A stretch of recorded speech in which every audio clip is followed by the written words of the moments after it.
This is Randy Bell with the Courier podcast, the place to come for the latest Clinton news. For as long as the current Board of Aldermen has been in office, it's been looking for a way to pay for new lights at Clinton's Traceway Park. A recent conversation between Mayor Phil Fiser and a financial advisor may have provided the answer. She came to the city and he just sat down with me and said, look, do you have any need for bonds? Fiser initially thought that a couple of outstanding bond issues would preclude Clinton from acquiring any additional debt. We got this bond that's due in 26. We got one that's due in 28. And I really don't think we can do anything on it. She said, well, maybe you can. The plan would involve using money which would become available as the old bonds are paid off to install new metal poles and LED lights on the playing fields at the park. Several years ago, those improvements were estimated to cost about $5 million, but because of inflation and rising costs, the project could now run close to $6 million. However, the city would not have to wait to move ahead with that project. We have some bonds in that approximate amount coming due in 2026.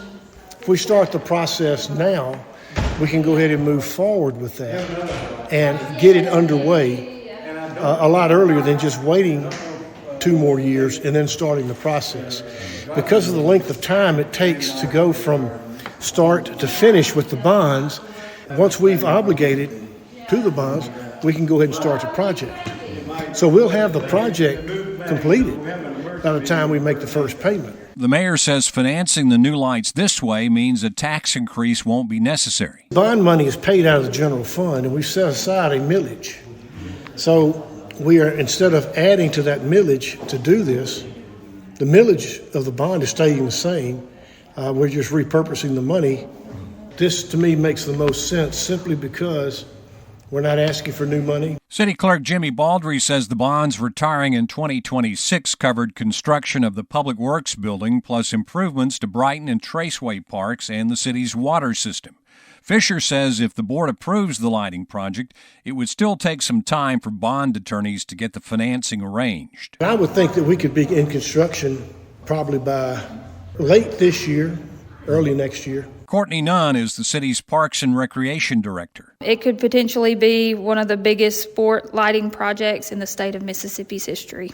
Of course, ultimately, it's going to provide safer fields. We'll have better light quality. We'll have better light pollution to where we don't have lights going into the neighborhoods. But like I said, ultimately, it's going to be safer for the kids. They won't have shadows as they're going to catch a ball. Nunn says the new light should attract more events to Traceway. It's going to bring back those tournaments that we used to have. They're going to want to come to Traceway, and it's just going to take us to the next level. As a Clinton native and father of young children, Ward 3 Alderman Robert Chapman is intimately familiar with the park. Yeah, to say that the lighting's been needed for a long, long time is quite the understatement. And if we're going to eventually do this anyway, why not do it now? Why not go ahead and give the 6 and 7-year-olds a better lighted field and not wait till they're 13? So this is kind of a no-brainer. And the city says the project could be expanded beyond Traceway to include new lights at the Brighton Park tennis courts and the basketball courts at Northside and Robinson Parks.